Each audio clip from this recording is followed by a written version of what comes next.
Hey guys, welcome back to the Canadian Real Estate Channel. Colby Marshall here with a live tour of garden suites in Barrie. We're going to take you through 3 separate garden suites. The one behind us here is almost ready to go. We just need to get the gas on, get her cleaned up. Another one where we're almost done. We've got to put the floors, kitchens in. And then a third one we're framed up and we're starting to rough in for our tradespeople. So we're really excited to have you through. We've got some great information on for today, and let's go check it out.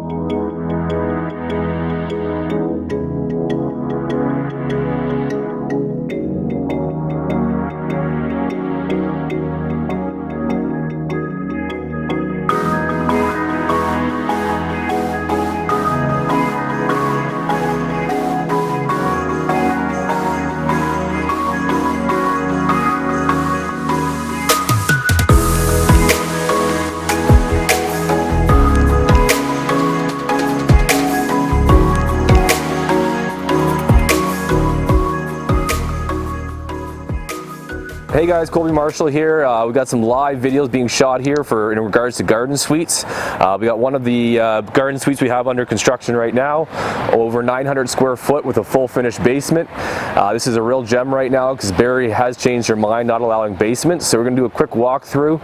I just want everyone to take a look at the setbacks.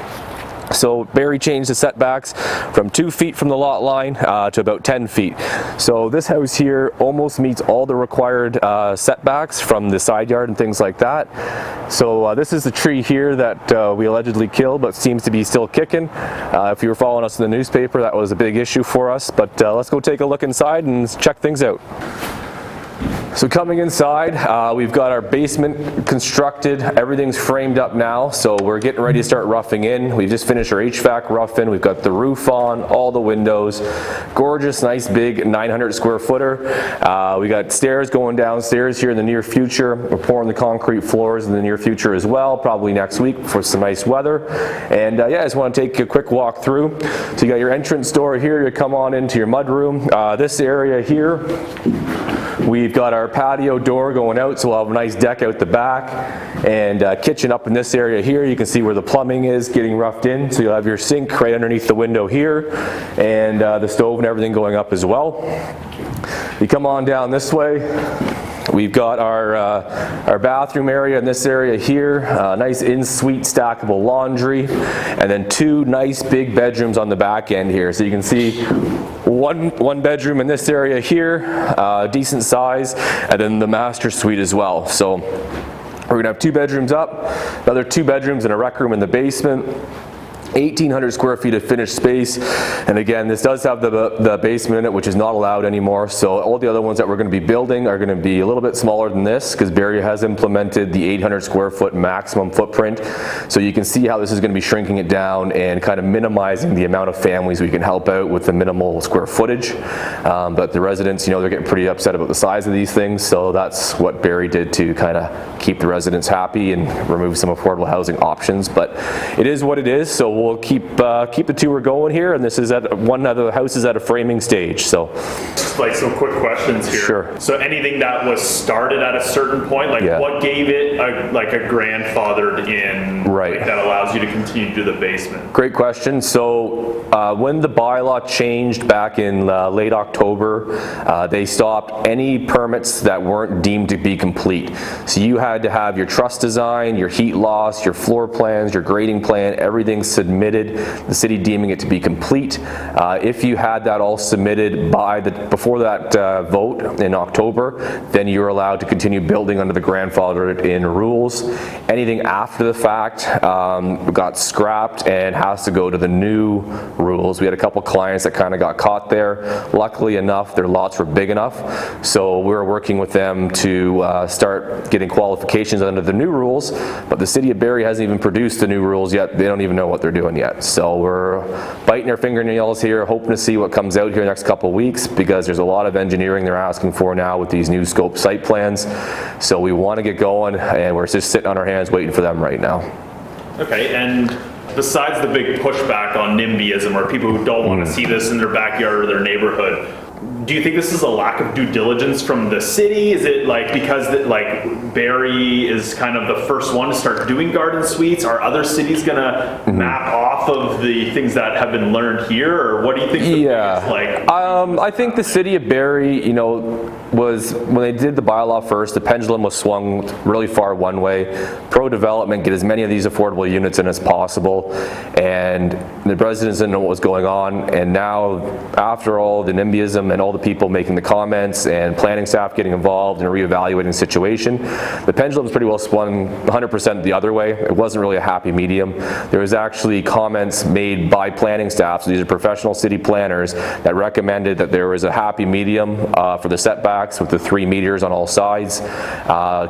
Council went ahead and even doubled that for the rear yard setback, which really euchred a lot of the garden suites. So a little upset to see that. There's an article that just came out yesterday in Orillia. Some of the Orillia residents are starting to get upset about garden suites up there because they were relatively about a year later after Barrie.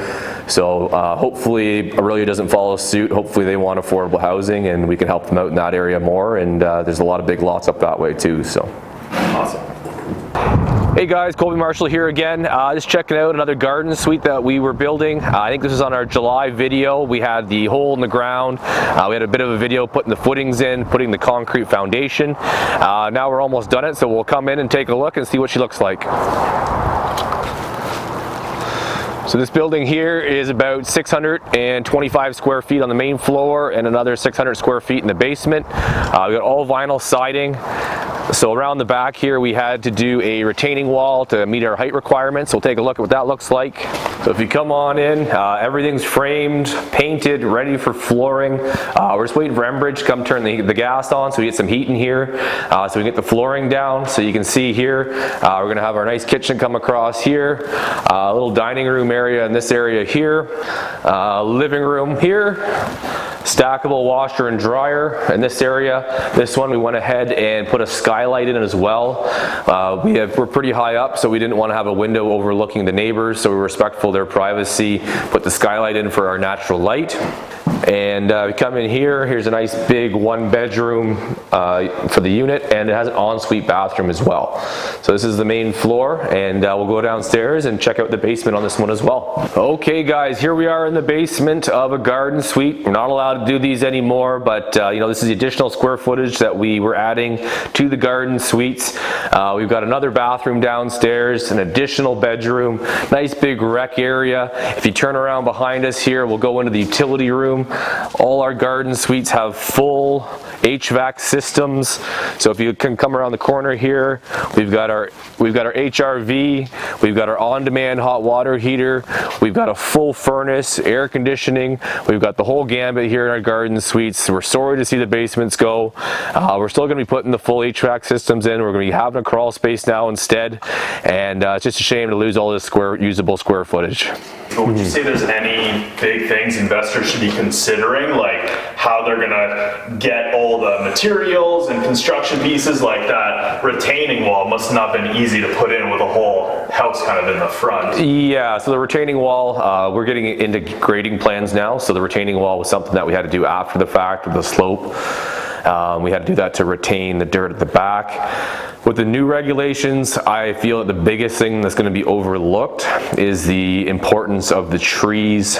In this new scope site plan, there's going to be a lot of things to do with the trees. So a tree inventory plan, a tree survey showing the circumferences of the trunks is my understanding, showing the canopy of the trees. If the tree is on your property, you're within your right to remove it or trim it. If the tree is on your neighbor's property and it overhangs your lot, you can't really dig under that tree without consent for your neighbor. So there's a lot of beautiful big lots with mature trees, you know, especially in the Allendale areas.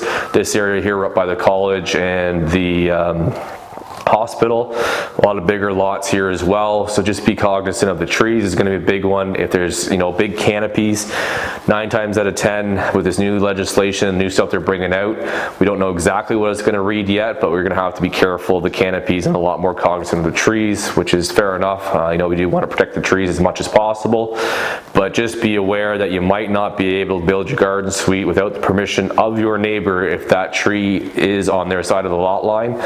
or deemed to be a boundary tree, which is a tree right on the lot line. So you got to be nice to your neighbors, they have to be on board, or you have to compensate them. Where we've built fences for people, this, that, and the other for dealing with trees. But it's gonna, again, the amount of lots with the new setbacks is gonna lessen it quite a bit. Now you're gonna have these canopy issues as well. So it'll make it more and more difficult to find a nice lot in Barrie. And the cost keeps going up with the more studies and studies they keep throwing at us too, so. And I guess one of the big concerns from most of the NIMBYism is that like it's going to affect their neighborhoods, it's going to affect their pricing and stuff. Like, yeah. Do you agree with that mentality that it's actually going to negatively affect it, or would it not increase the... Yeah, no, my thought is, the more units that you get on a lot, the more value it holds. So the new zoning bylaw and official plans coming out in the city of Barrie in the next year or so, they're going to be mandated to have more intensification, more smaller lots, and every new development is going to be doing that as well. So the smaller lots are holding value at higher rates, so new builds are at astronomical numbers. Being able to have 3 units on one lot will boost the value of your property, because A, you can get more income out of it, which in turn puts you at a higher cap rate. You can have more multifamily generational people living on these lots as well. Grandma, grandpa on the back possibly, and then the younger family in the front with maybe an income producing unit in the basement. With the cost of what these houses are going for now, you need to have the supplemental income, the additional space for extended family, and I think that's really being overlooked because it never really caught on before Barrie kind of cut the legs out from underneath it and choked it off. So. All right, hey guys, we're here at another garden suite we're going to check out. This is almost done. We're going to be going for occupancy here hopefully next week. We're just waiting for Enbridge again to turn the gas on so we go for occupancy. So we got our decks on this one, kitchen's in, upstairs appliances are in. So we'll come take a look at what she looks like. So this garden suite is 700 square feet on the main floor, nice 2 bedrooms up, 2 bedrooms down. We'll go take a look at what she looks like. We got a nice big deck on this one. This lot's about 160 feet of depth. So we got lots of space here. The other one was a bit tighter. So we'll come in and come see what they look like. Okay guys, this is our 700 square foot garden suite. We got 2 bedrooms up, 2 bedrooms down, 2 full bathrooms, nice big rec room downstairs, in-suite laundry as well. You can see some of our finishes that we build to, nice LED pot lights, nice kitchen throughout, stainless steel appliances. We've got LVP on the floor, very resilient product for tenants, so you can mark them up, you won't hurt them at all. If you want to come take a look at our bathroom here, a nice big subway tiles. This client wanted to do a little blue accent, so we accommodated that for them. These are gorgeous units that would be really great for a family. Again, we do have our forced air, natural gas furnace, full central air in these as well, and our on-demand hot water heaters. So all the necessities of a nice home is what we put into our units here. All right, so now we're in the basement of one of our garden suites, about 700 square feet down here. So we've got 2 additional bedrooms down here, another bathroom in our garden suite, full egress window for fire safety for the people that would be sleeping down here. And again, our nice utility room, full natural gas furnace, central air. We've got in there our on-demand hot water heater, sump pump, the whole gambit. It's essentially a tiny home, and we're really sad to see those basements go, but it is what it is. All right guys, that's it for today. Thanks for coming out, watching the Canadian Real Estate Channel. I hope you got some good information. We'll see you next month.